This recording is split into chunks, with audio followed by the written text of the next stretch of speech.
அந்த ஆட்டோவில் இருக்கிறவர் தான் பிக்கப்பே போட்டுக்காரு. என்னடா இன்னும் பிரச்சனை வரலையே அப்படின்னு சொல்லி பார்த்தேன், பிரச்சனை வந்துருச்சு கைஸ். இப்போ ஒரு மேம் நம்ம ட்ராப் பண்ணோம் இல்லையா, அவங்க சரி போயிட்டாங்க. ஆனால் காசு ஒன்றும் வரல. அந்த மேமே காணோம்.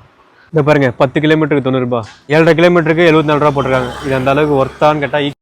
எல்லாருக்கும் வணக்கம் உறவுகளே, நான் மகேஷ் பேசுகிறேன். Welcome back to many video. So இன்றைக்கி இந்த வீடியோ மெயினாக எதை பற்றி இருக்குது அப்படின்னா, நீங்கள் தமிழ்லேயே பார்த்த மாதிரி இன்றைக்கி நம்ம வழக்கம் போல் ரேபிடோ பைக் டேக்ஸி தான் வந்துட்டு போகிறோம்.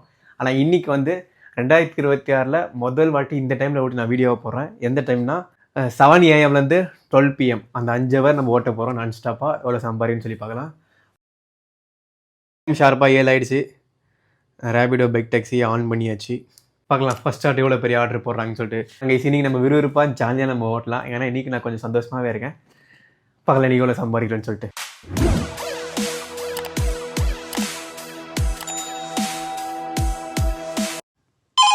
ஓகே கைஸ், ஃபஸ்ட் ஸ்டார்ட்டே வந்து 61 ரூபா ஆர்டர் போடுறாங்க. ஆனால் இதெல்லாம் அக்செப்ட் பண்ண போதில்லை. இன்றைக்கி நான் 100 ரூபாய்க்கு மேலே ஆர்டர் வந்தால் தான் கைஸ் அக்செப்டே பண்ண போகிறேன் கைஸ். அப்புறம் முன்னாடியே நான் சொல்லியிருப்பேன், ரெகுலராக வீடியோ பார்க்க தெரியும், சப்ஸ்கிரிப்ஷன் ஆப்ஷன் போட்டால் ரேபிடோ தரப்புலேருந்து கமிஷன் பிடிக்க மாட்டாங்க. ஆனால் வந்து அது மாறிட்டே இருக்குன்னு சொன்னேன் இல்லையா. ஸோ இன்றைக்கி பாரு நமக்கே மாறி இருக்குது. இன்றைக்கி என்ன பிளான் போட்டிருக்காங்கன்றது சும்மா உங்களுக்கு காட்டுறேன் பாருங்கள். 15 ஆர்டர் தான் நம்ம எடுக்க முடியும். 2 நாளுக்குள்ளே 15 ஆர்டர் எடுத்துக்கலாம். ஸோ அதுக்கு வந்து 19 ரூபா அப்படின்னு போட்டிருக்காங்க. அதுக்கு வந்து கமிஷன் பிடிக்க மாட்டாங்க அந்த 15 ஆர்டருக்கு. அது 2 நாளுக்குள்ளே நம்ம பார்த்துக்கணும். ஸோ அதுக்கப்புறம் 3 நாளுக்கு 59 ரூபா அன்லிமிட்டட் வந்து எத்தனை ஆட்டோனா எடுத்துக்கலாம், கமிஷன் பிடிக்க மாட்டாங்க. அதே மாதிரி பாருங்கள் 7 நாளைக்கு 99 ரூபா போட்டிருக்காங்க. ஸோ ஃபஸ்ட் நம்மளுக்கு எவ்வளோ இருந்துச்சு, ரொம்ப நாள் வச்சு ஓட்டும் போது 3 ரூபா தான் இருந்துச்சு.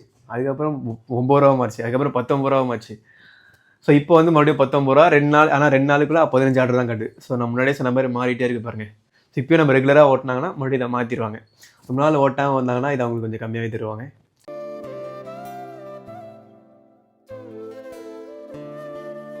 கைஸ் பாருங்கள், எல்லாம் சின்ன சின்ன ஆர்டர் தான் கைஸ் போடுறாங்க. இன்னும் பெரிய ஆர்டர் போடல. ஸோ அதுக்கு முன்னாடி ஸோ இதை வந்து நம்ம குடிச்சிடலாம். ஏதோ சம்திங் உடம்புக்கு நல்லதுன்னு அப்படின்னு எங்கள் அம்மா சொன்னாங்க. கொஞ்சம் நல்லாவே குடிச்சிட்டு தான் இருக்காங்க. டக்குன்னு குடிச்சிட்டு போயிடலாம். நான் ஷார்ப்பாக இன்றைக்கி 7 மணிக்கு நான் கிளம்பணுமா அப்படின்றேன். இதை குடிச்சிட்டு போடா அப்படின்றாங்க.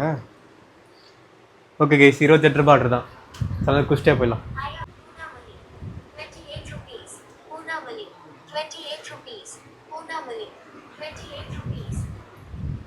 ஓகே பை, இப்போ குடிச்சிட்டு போகிறீங்க. காலைல சாப்பிட்டீங்களான்னு கேட்டால் காலைல சாப்பிடல கைஸ். என்ன சாப்பிட்டீங்களா, என்ன சாப்பிட்டீங்களான்னு கேட்டால் சாப்பிடவே மாட்டேன். ஸோ 12 மணிக்கு நான் ஸ்டாப்பாக ஓட்டுவேன். ஆனால் அங்கங்கே நின்று இந்த பாதாம் முந்திரிலாம் வந்து வச்சுருக்கேன், நான் வாங்கி வச்சுருக்கேன். அதை சாப்பிட்லாம். நான் உடம்பு நல்லதுக்கு சாப்பிட்டா.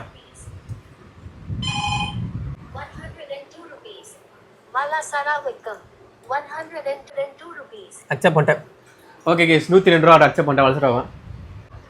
சத்யான்ற ஒரு மேம் தான் போட்டிருக்காங்க. அந்த மேமுக்கும் கால் பண்ணி பேசினேன்.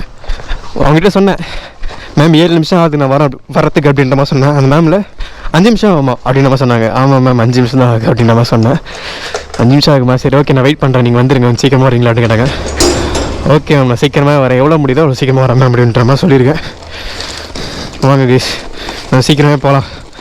ஏன் ப்ரோ அப்படியே போய் ஸ்ட்ரெயிட்டாக பிக்கப் பண்ணல, ஏன் கால் பண்ணிட்டுலாம் போகிறீங்க அப்படின்னு சொல்லி கேட்டிங்க அப்படின்னா, புதுசாக பார்த்தீங்கன்னா அவங்களுக்கு சொல்லிடுறேன். ஏன்னா நம்ம போகிறதுக்குள்ளே அந்த ஆர்டருக்கு அவங்க கேன்சல் பண்ணுறதுக்கும் வாய்ப்பு இருக்குது. என்னடா வரதுக்கு லேட் ஆகுது அப்படின்னு சொல்லிட்டு. ஸோ அதனால் ஆர்டர் வந்ததுக்கப்புறம் அவங்ககிட்ட கால் பண்ணிட்டு இந்த மாதிரி பக்கத்தில் தான் இருக்கேன், இவ்வளோ நிமிஷம் ஆகும், அதனால் ஆர்டர் மட்டும் கேன்சல் பண்ணாதீங்க அப்படின்ற மாதிரி சொல்லிட்டு போனால் அவங்க கேன்சல் பண்ண மாட்டாங்க. ஸோ அதுக்கு தான் இன்றைக்கி பாருங்கள் எத்தனை கிலோமீட்டர் ஆரம்பிக்கிறோன்ட்டு. 77,984 கிலோமீட்டர் ஆரம்பிக்கிறோம். காலையிலே பயங்கர ஃப்ரெஷ்ஷாக குளிச்சுட்டு ஸோ உள்ள பனியெல்லாம் போட்டு அதுக்கப்புறம் சட்டை போட்டிருக்கேன். ஏன்னா லாஸ்ட்டு vlog பார்த்தவங்களுக்கு தெரியும், அன்றைக்கி உள்ள பனியனே போடாமல் வந்துட்டோம். ஒரே பயங்கரமான வேறு கடுப்பாக இருந்தது. பட் இன்றைக்கி அந்த பிரச்சனை இல்லை கைஸ். ஸோ அப்புறம் அன்றைக்கி ஜுரமாக இருந்துச்சு, இப்போ சரியாயிடுச்சா ப்ரோ அப்படின்னு கேட்டால் சரியாயிடுச்சு கைஸ். ஒரு ரீசெண்டாக பழைய வீடியோஸுக்கு ஒரு கமெண்ட் வந்துச்சு கைஸ். என்ன அப்படின்னா ஒரு சின்ன தம்பி தான் நினைக்கிறவர், அண்ணா நீங்கள் என்னென்னா இப்போலாம் அந்த டெலிவரி வீடியோஸ்லாம் ஓட்டி போடவே மாட்டேன்றீங்க, நீங்கள் ஓட்டி போடுங்கண்ணா அப்படின்ற மாதிரி கேட்டிருந்தாரு. ஸோ நீங்கள் ஓட்டாமல் நான் மட்டும் ஓட்டுறது ஏதோ தனியாக ஓட்டுற மாதிரி இருக்குதுண்ணா அப்படின்ற மாதிரி சொன்னார். கண்டிப்பாப்பா.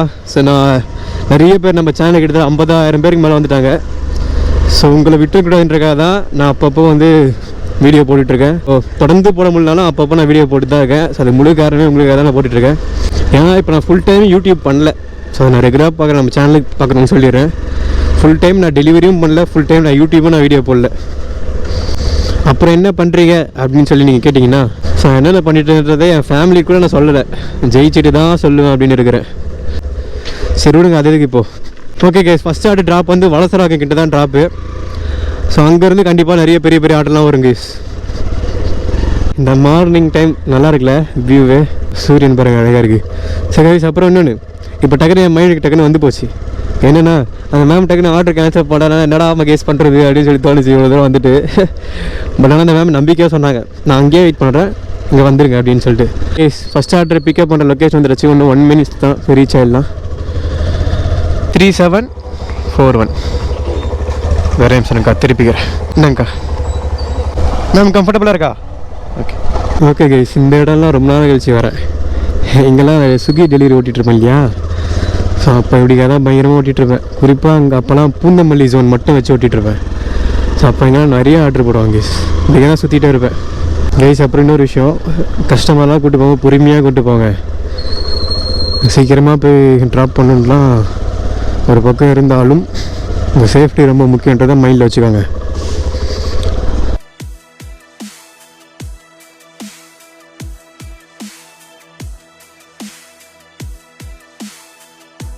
ஓகே கேஸ், டைம் என்ன கரெக்டாக 7:46. ஸோ இந்த டைம் தான் ஃபஸ்ட் ஆர்டர் நம்ம ட்ராப் பண்ணியிருக்கோம். ஸோ ஆர்டர் வந்து ஏர்னிங்ஸ் எவ்வளோ காமிச்சதுன்னா 111 ரூபாய் காமிச்சிது. அந்த மேம் சொன்னாங்க, இந்த ஸ்கூல் நினைக்கிறேன், அவங்க ஒரு டீச்சர் நினைக்கிறேன் கேஸ், ஒரு மிஸ்ஸு. ஸோ அந்த மேம் வந்து நான் எப்பயுமே வந்து 120 தான் பே பண்ணுவேன், நான் அதையே பே பண்ணிடுறேன் அப்படின்ற சொன்னாங்க. அது உங்கள் இஷ்டம் மேம் அப்படின்ற சொன்னேன். ஸோ 120 பே பண்ணிட்டாங்க கேஸ். அவங்க வித்துருதா சத்யா மேம் அப்படின்ட்டு. ஸோ 120 பே பண்ணிட்டாங்க, சந்தோஷம்.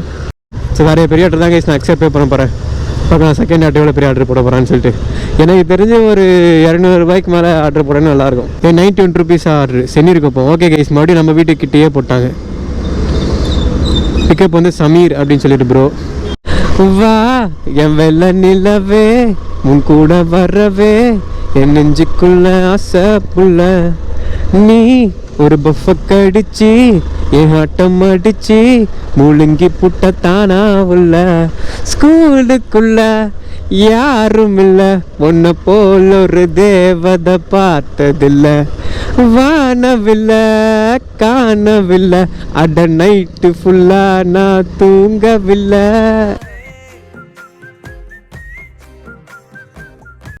இங்கே தான் லொக்கேஷன் காட்டுது. ஐ திங்க் இங்கே தான் யோகா ஹோம்ஸ், இந்த அப்பார்ட்மெண்ட் தான் நினைக்கிறேன் customer sir. OTP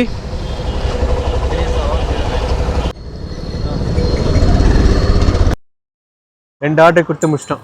okay guys, மறுபடியும் பாருங்கள் சின்ன சின்ன ஆர்டர் தான் போட்டுருக்காங்க. 7.5 கிலோமீட்டருக்கு 74 ரூபா போட்டிருக்காங்க. இது அந்த அளவுக்கு ஒர்த்தான்னு கேட்டால் இங்கே பாருங்கள் 10 கிலோமீட்டருக்கு 90 ரூபா. இன்றைக்கினா எல்லோரும் இந்த எல்லா ஆர்டரும் இதே மாதிரி போடுறாங்க. ஏய் மகேஷ், ஃபோனு கீழே இருந்து ஒஞ்சிட போகிறா.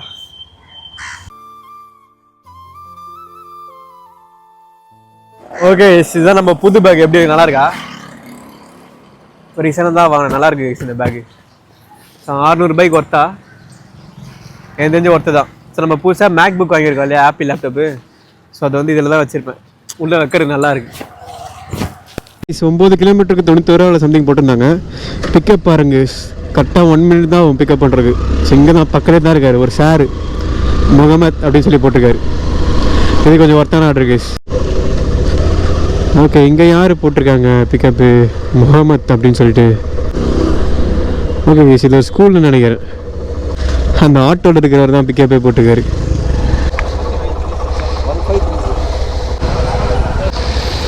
உறவுகளே பார்த்தீங்களா, இன்றைக்கி ஆட்டோ ஓட்டுறவங்களே ரேப்பிடில் பிக்கப் போட்டு வந்திருந்தாங்க. சூப்பர், ஆல்மோஸ்ட் நம்ம தெரிஞ்ச வழி தான். சார் போகலாமா? 101ண்ணா. என்னடா இன்னும் பிரச்சனை வரலையே அப்படின்னு சொல்லி பார்த்தேன். பிரச்சனை வந்துருச்சு கைஸ். என்ன தெரியுமாச்சு, நம்ம 4வது ஆர்டர் பிக்கப் பண்ணோம் இல்லையா? ஸோ அந்த மேமை பிக்கப் பண்ணிட்டு ட்ராப் பண்ணுற இடத்துக்கு போயிட்டு அவங்க ட்ராப் பண்ணிட்டேன். அங்கே ஒரு பிரச்சனை ஆகிடுச்சு. என்ன நீங்களே பாருங்கள். ஓகே கைஸ், அங்கே ஒரு மேம் இருக்காங்க. ஐ திங்க் அவங்க தான் நினைக்கிறேன்.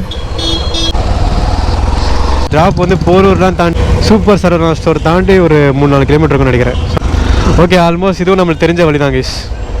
ஸோ அந்த மேம் இங்கே எங்கேயோ ஹாஸ்பிட்டல் போகணும் அப்படின்ற மாதிரி சொன்னாங்க. நம்ம போகிற வழியே கிடையாது, இது கொஞ்சம் முன்னாடி இப்படி வந்து இப்படி சுற்றிட்டு போகிற மாதிரி. சரி, அவங்க கேட்குறாங்க கைஸ். அப்புறம் அந்த மேம் வந்தாங்க, அவங்களை பிக்கப் பண்ணிட்டு புரிங்க அப்படின்னு நான் போயிட்டு இருந்தேன். அந்த மேம் சொன்னாங்க, எவ்வளோ சீக்கிரமாக போகணுமே அவ்வளோ சீக்கிரமாக போயிடுங்க அப்படின்ற மாதிரி சொன்னாங்க. நான் வந்து அது மைண்டில் இருந்துச்சு. எப்பயுமே கஸ்டமர் சொல்லுவாங்க சீக்கிரமாக போங்க அப்படின்லாம் சொல்லுவாங்க. ஆனால் உங்கள் வண்டி கண்டிஷன் என்னன்னு சொல்லி உங்களுக்கு தான் தெரியும். ஸோ அவங்க சொல்கிறத கேட்டுக்கோங்க. உங்களால் எவ்வளோ சேஃபாக எப்படி கூட்டு போகணுமோ அப்படி போங்க. பட் நீங்கள் சேஃபாக போகிறதே எப்பவுமே இருங்க கைஸ். ஒருத்தவங்க சொல்கிறத பிளைண்டாக எப்பவுமே கேட்காதீங்க. அதுதான் நான் ரீசனாக நல்லாவே கற்றுக்கிட்டது. ஸோ அதுக்கப்புறம் அப்படியே பொறுமையாக அப்படியே சேஃபாக அப்படியே போயிட்டே இருந்தேன். ஸோ அங்கே போயிட்டு தான் கைஸ் ஒரு பிரச்சனை ஆயிடுச்சு. என்ன தெரியுமா, அந்த மேம் வந்து நம்ம ட்ராப் பண்ணிட்டோம். QR கோட் எவ்வளோ அமௌண்ட்னு சொல்லி மேம் கிட்ட சொல்லிட்டு QR கோடு நம்ம காமிச்சாச்சு. கிரெடிட் ஆகிடுச்சான்னு சொல்லி பார்த்துட்டே இருக்கேன். அப்புறம் பார்த்தா கிரெடிட் ஆகலாம், பார்த்தா அந்த மேமே காணோம். இப்போ ஒரு மேம் நம்ம ட்ராப் பண்ணோம் இல்லையா, அவங்க சரி போயிட்டாங்க. ஆனால் காசு ஒன்றும் வரல. அப்புறம் பார்த்தா டக்குன்னு அவங்க DLFல தான் அவங்க வேலை செய்கிறாங்க நினைக்கிறேன். DLFல அங்கே போயிட்டாங்க. அதுக்கப்புறம் அங்கே தான் இருக்கான்னு சொல்லி அந்த மேமை நான் பார்த்துட்டேன். கண்ணியத்தில் தான் அவங்க நிற்கிறாங்க, லைனில் வெயிட் பண்ணிட்டு இருக்காங்க உள்ளே போகிறதுக்கு ஆஃபீஸில். ஸோ கிரெடிட் ஆகிடுச்சான்னு சொல்லி பார்க்க கிரெடிட் ஆகலை. அப்போ டக்குன்னு போகிறேன். பக்கத்தில் இருக்க செக்யூரிட்டி அண்ணா இல்லையா, அவர் வந்து ப்ரோ அப்படி சுற்றிட்டு போங்க அப்படின்னாரு. அப்படி சுற்றிட்டு போகிறதுக்குலாம் அந்த மேம் போடுவாங்க அப்படின்னு சொல்லி யோசிச்சுட்டு இருந்தேன். அதுக்கப்புறம் அந்த மேம் போல. அதுக்கப்புறம் அந்த மேம் கேட்டேன், மேம் இந்த மாதிரி நீங்கள் அனுப்பவே இல்லையா மேம், எப்படி மேம் போயிட்டீங்க அப்படின்னு சொல்லிட்டு கேட்டேன். இல்லைப்பா நான் டெபிட்னு வந்துச்சு எனக்கு அப்படின்னா, எனக்கு வரல மேம் அப்படின்னு சொல்லி சொன்னேன். அப்புறம் என் பேலன்ஸை ஜிபேல செக் பண்ணலான்னு பார்க்குறேன். பேலன்ஸே செக் பண்ண முடியல கைஸ். ஏதோ உங்கள் நெட்வொர்க் சம்திங் டவுன் ஏதோ சம்திங் காட்டுது. அப்புறம் ஃபோன்பேல ட்ரை பண்ணி பார்த்தேன், ஃபோன்பேல அப்படி தான் காட்டுது. அதுக்கப்புறம் என்னடா பண்ணுறதுன்னு சொல்லிட்டு மேம் உங்கள் நம்பர் தாங்க. அந்த மேம் கிட்ட நம்பர் வாங்கிட்டேன். ஒன்று அந்த மேம் அமிச்ச காசு நமக்கே கிரெடிட் ஆகும், அப்படின்னா அவங்களுக்கே ரிட்டர்ன் கிரெடிட் ஆகிடும் அப்படின்றக்காக அவங்ககிட்ட நம்பர் வாங்கிட்டேன். அதுக்கப்புறம் இது என்னடா இஷ்யூ அப்படின்னு சொல்லி பார்க்கறதே ஒரு 1/2 hour கிட்ட போயிடுச்சு. அதுக்கப்புறம் மறுபடியும் நான் ஓட்ட ஆரம்பிச்சிட்டேன். அதுக்கப்புறம் ஒரு 10:30 மணிக்கு மேலே மறுபடியும் ஓட்ட ஆரம்பிச்சிட்டேன். அந்த ப்ராப்ளம் இன்னும் சால்வ் ஆகலை. பட் பரவாயில்ல, அந்த மேம் அமைச்ச காசு இன்னும் நம்மளுக்கு வரல கைஸ். பேலன்ஸ்லேயும் அக்கௌண்ட்லேயும் காட்டல, செக் பண்ணிட்டேன். பட் ஆனால் அவங்களுக்கு டெபிட் ஆகிடுச்சு. மேபி அவங்களே கிரெடிட் ஆகிடுச்சுன்னா அவங்களே மறுபடியும் கிரெடிட் பண்ணுவாங்க நம்பிக்கை இருக்குது. அவங்க நம்பரும் வாங்கியாச்சு. பட் வாங்க, இந்த மாதிரிலாம் ஒரு சில டைம் மாதிரிலாம் நடக்கும். ஓகே கைஸ், டைம் என்ன கேட்டால் 11:27. ஸோ இந்த டைமில் வந்து நம்ம 4 ஆர்டர் ட்ராப் பண்ணிட்டோம் கைஸ். அப்போ 4 ஆர்டரு கஸ்டமர் சார் நமக்கு போகிறாரு. அவருக்கு வந்து லோடிங் ஆகிட்டே இருக்குது. நமக்கு ₹1 ஃபஸ்ட்டு போட சொல்லுங்கள் சார். லோடிங் ஆகிட்டே இருக்குது கைஸ், போவே இல்லை அந்த ₹1. சரி நான் சொன்னேன், சார் இந்த மாதிரி என் பேங்க்கில் ஏதோ இஷ்யூ இருக்குன்னு நினைக்கிறேன், ஃபஸ்ட்டு ₹1 அனுப்புங்க, அது போதா பாருங்க அப்படின்னு. அவர் ₹1 அனுப்புகிறாரு, நமக்கு வந்து வரவே இல்லை கைஸ். அதுக்கப்புறம் எங்கள் அப்பா நம்பர் கொடுத்து அனுப்ப சொல்கிறேன். எங்கள் அப்பாவுக்கு அனுப்புறாரு. இவருக்கு வந்து லோடிங் ஆகிட்டே இருக்குது. எங்கள் நம்பர் வந்து எங்கள் அப்பா பேரே வரல. அவருக்கும் சம்திங் நெட்வொர்க் டவுனாக இருக்குன்னு நினைக்கிறேன். அதுக்கப்புறம் அவர் ஃப்ரெண்டுகிட்ட கொடுத்து அந்த ஃப்ரெண்டுக்கு எங்கள் அப்பா நம்பர் கொடுத்து அதுக்கப்புறம் அவர் காசு அனுப்பிச்சாரு. அதுக்கப்புறம் அந்த ஆர்டர் நம்ம கம்ப்ளீட் பண்ணோம். ஓகே கேஸ், நம்ம காலையில் சாப்பிடவும் இல்லை. ஆனால் பேக்கில் அந்த பாதாம் முந்திரி இந்த மாதிரி சம்திங் வச்சுருக்கேன். ஸோ அப்புறம் தண்ணி எடுத்து வந்திருக்கேன். ஏன்னா டைம் கிடச்சா சாப்பிடலாம் அப்படின்னு பார்த்தா எங்கே கேஸ் டைமே கிடைக்க மாட்டேங்குது. ஸோ அங்கே ஒரு 30 நிமிஷம் கிட்ட வேஸ்ட்டாக போச்சு கைஸ். அதுக்கப்புறம் 5வது கஸ்டமர் வந்து எங்கள் அப்பா நம்பருக்கே ஸ்டேட் அனுப்ப சொல்லிட்டேன். அவர் எங்கள் அப்பாவுக்கே ஸ்டேட் அனுப்பிச்சிட்டாரு. அப்புறம் 6வது கஸ்டமர், லாஸ்ட்டாக ஒரு கஸ்டமர் எடுத்துகிட்டு நம்ம வந்தோம். அவர் வந்து இங்கிலீஷ்லேயே பேசுகிறாரு. ஸோ அவர் வந்து நமக்கு பே பண்ணுறதுக்கு என் QR கோடே காமிச்சேன். ஆனால் என் QR கோடை ஸ்கேன் பண்ணிட்டாரு. ஆனால் அவர் பேங்க் வந்து நெட்வொர்க் இஷ்யூ சம்திங் கைஸ், அவராலேயே காசு அனுப்ப முடியல. அதுக்கப்புறம் அவர் ஃப்ரெண்ட்கிட்ட சொல்லி எங்கள் அப்பா நம்பருக்கே அனுப்பிச்சி விட்டாரு. எத்தனை மணிக்கு தெரியுமா கைஸ் நம்ம ஆஃப் பண்ணோம்? ஸோ இந்த மாதிரி வந்து இன்றைக்கி சென்னையில் April 1 இந்த மாதிரி நெட்வொர்க் இஷ்யூ நிறைய இருக்குன்னு நினைக்கிறேன். நம்ம சேனலுக்கு யாருன்னா ஓட்டுறவங்க அந்த மாதிரி இருந்துச்சான்றதை கண்டிப்பாக கமெண்ட்ஸ் சொல்லுங்கள். 12:26 அந்த டைமில் நம்ம ஆஃப் பண்ணிட்டோம். ₹695 நம்ம சம்பாதிச்சிருக்கோம். 5 hour 26 நிமிஷம் நம்ம லாகிலேருந்து ₹695 நம்ம சம்பாதிச்சிருக்கோம். இந்த டோட்டலாக நம்ம 82 கிலோமீட்டர் நம்ம இன்றைக்கி ஓட்டியிருக்கோம். நிறைய சுற்றிட்டே இருந்தாங்க கைஸ். அதனால் 82 கிலோமீட்டர் கிட்ட நம்ம ஓட்டிட்டோம். ஸோ என் பைக் கணக்கு படி பார்த்தா நீ பெட்ரோலே வந்து ₹120 நம்ம மைனஸ் பண்ணலாம். பெட்ரோலே கண்டிப்பாக ₹120 கிட்ட ஆயிருக்கும். அப்புறம் வந்து நம்மளுக்கு டிப்ஸும் வந்து 53 டிப்ஸ் கிடச்சிது. இதெல்லாம் மைனஸ் பண்ணி ஆட் பண்ண அப்படின்னா ஸோ ₹628 தான் கைஸ் நம்மளுக்கு ப்ராஃபிட் கிடைக்கும். நம்ம 5 hour 26 நிமிஷம் நம்ம லாகிலேருந்து ₹628 நம்மளுக்கு கிடச்சிருக்கு. ஓகே ப்ரோ, அந்த மேம் அமிச்சது இப்போ உங்களுக்கு காசு வந்துச்சு அவங்க பேங்க்கில் செக் பண்ணிக்கலாம் அப்படின்னு கேட்டால் இன்னும் வரல கைஸ், செக் ஆகலை. ஒரு 24 மணி நேரம் பார்ப்பேன். ஸோ நம்ம பேங்க்கில் ஆட் ஆகுதா அப்படின்னு சொல்லி பார்ப்பேன். அப்படி இல்லை அப்படின்னா ஸோ அந்த மேம்கிட்ட கால் பண்ணி வாங்கிட வேண்டியதான், கண்டிப்பாக போட்டுருவாங்க. இது என்னன்னு தெரியல கைஸ், கொஞ்சம் டஃப்பாக தான் இருந்துச்சு. ஸோ அந்த மேமை கூட்டு போகும்போதெல்லாம் உடம்பெல்லாம் பயங்கரமாக வலிச்சுது. அப்புறம் இன்னொரு சாரை லாஸ்ட்டாக நம்ம கூட்டு வந்தோம், அப்போயும் வந்து உடம்புலாம் பயங்கரமாக வலிச்சுது. பட் ஓகே, அதனால் இன்னைக்கு நம்மளுக்கு டஃப்பாக தான் இருந்துச்சு அப்படின்றத தெரிஞ்சுக்கோங்க. சரி ஓகே கேஸ், கண்டிப்பாக இந்த வீடியோ உங்களுக்கு பிடிச்சிருன்னு நினைக்கிறேன். இந்த வீடியோ உங்களுக்கு பிடிச்சிருந்தா லைக் பண்ணுங்கள், ஷேர் பண்ணுங்கள், சப்ஸ்கிரைப் பண்ணிக்கோங்க. ஓகே கேஸ், அடுத்த வீடியோ வந்து சந்திக்கிறேன். பை.